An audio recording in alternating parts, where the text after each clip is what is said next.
Next on the news, the Vatican is speaking out about euthanasia and assisted suicide as end-of-life issues make headlines around the world. A mayor in Texas has become a pillar for persecuted Christians in Nigeria by building Christian schools in the African country. When they pick up their Bible to walk to church on a Sunday, they realize it might be the last thing they do.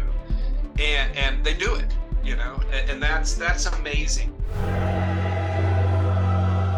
Plus, a Queens community celebrates 100 years of keeping the faith. We introduce you to the St. Clare parishioner who was there from day one. I'm Christine Persicchetti. Current News starts right now.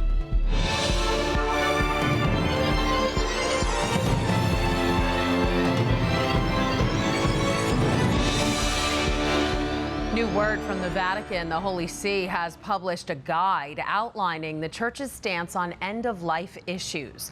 The new text comes as around the world, the topic of palliative care is making headlines. 5 European countries have legalized euthanasia. In the U.S., assisted suicide is legal in 9 states and Washington, D.C. And as of June this year, voluntary assisted dying is legal in every Australian state. Because of that, the Vatican has published a document to explain its teachings on end-of-life issues.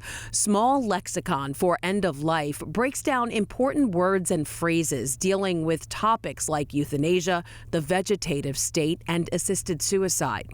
Written by members of the Pontifical Academy for Life, its goal is to reiterate the Church's traditional stance on these topics and avoid misinterpretations.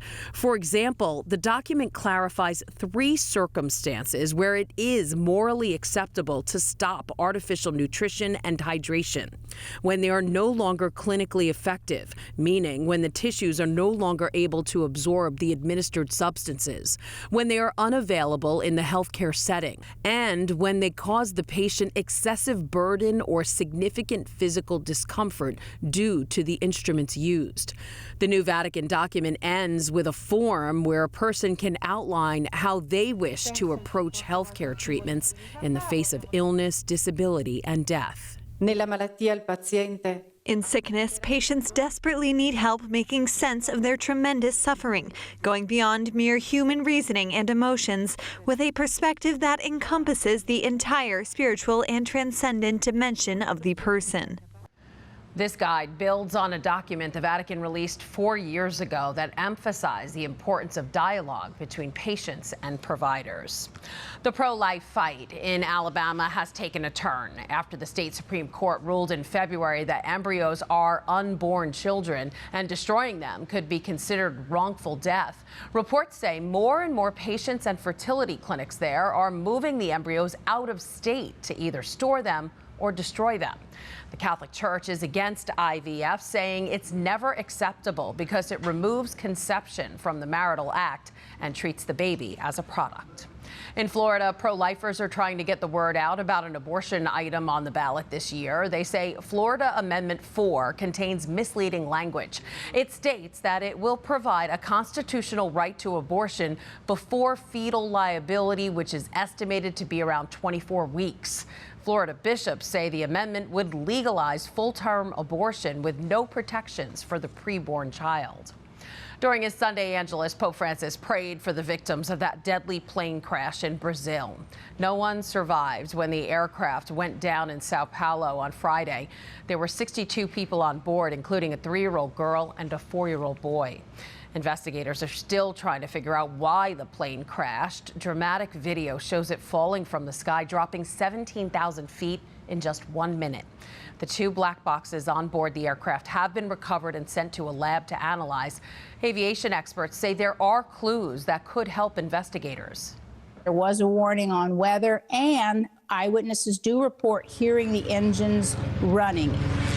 This aircraft has sort of a checkered past, if you will, about icing and about some propeller things that have happened to it, about trying to get the propeller back to where it's supposed to be. The head of Brazil's Aviation Accidents Agency says, according to a preliminary investigation, the crew did not send any emergency mayday calls prior to crashing.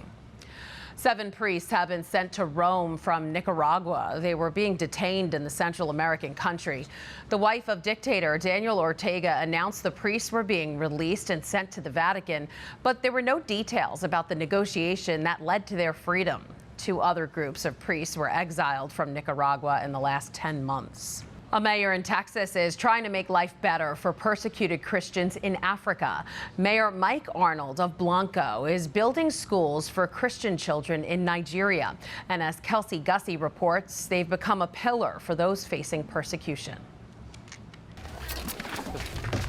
More Christians are killed in Nigeria each year than everywhere else in the world combined. And one Texan decided to do what he could to help people facing this violence. The mayor of Blanco, Mike Arnold, began an organization called Africa Arise in 2019 to bring support, both physical and spiritual, to these Christians. When they pick up their Bible to walk to church on a Sunday, they realize it might be the last thing they do. And they do it, you know, and that's amazing. That's where faith is put to the test. Faith is real to them. They live it and they experience it in ways that most don't because it's real to them.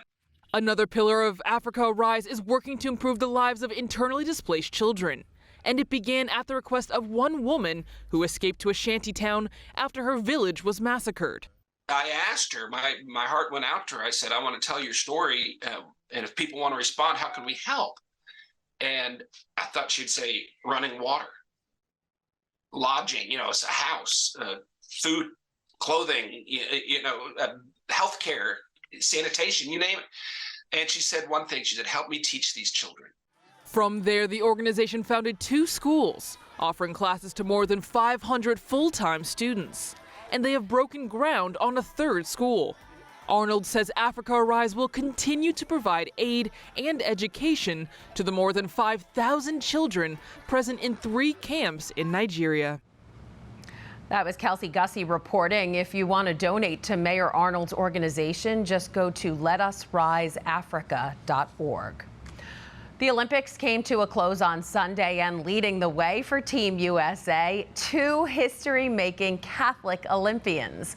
Swimmer Katie Ledecky and rower Nick Mead were the flag bearers for the U.S. during the ceremony.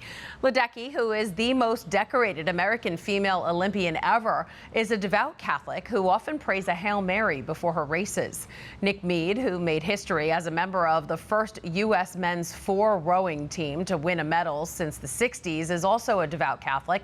His parish, Church of St. Ignatius Loyola in Manhattan, congratulated him and Ledecky online for the honor. A church in Queens celebrated their history on Sunday. Bishop Brennan leading the procession and liturgy in honor of St. Clare Church's 100th anniversary. The Rosedale Parish was created in 1924 for the growing Catholic farming community. Its masses first celebrated at a firehouse that was rented by the parish. Possibly attending some of those first masses was a soon-to-be lifelong parishioner who was also in the pews during the anniversary mass, 100-year-old Theodora Pyle. Pastor Father Daniel Kingsley honored the centenarian at the end of the celebration, pointing out for as long as Miss Pyle has been alive, there has been a St. Clare Church. Do you have something amazing going on at your parish? It could appear on Currents News. Just email us at newstips@desalesmedia.org or call our 24-hour number 718-517-3122. And before we go, a quick programming note for Tuesday evening. Currents News will be airing at 6:30 instead of our usual 7, so Net TV can air a live mass with a historic moment for the Diocese of Brooklyn. During the liturgy in honor of Blessed Michael McGivney, a statue of the Knights of Columbus founder will be dedicated, the first ever in the state of New York. So be sure to tune in Tuesday at 7 p.m. for that mass, and right before it, Currents News at 6:30 p.m. That is this Currents News update. I'm Christine Persichetti. Thank you for joining us because we are putting your faith in the news. Hope to see you again next time.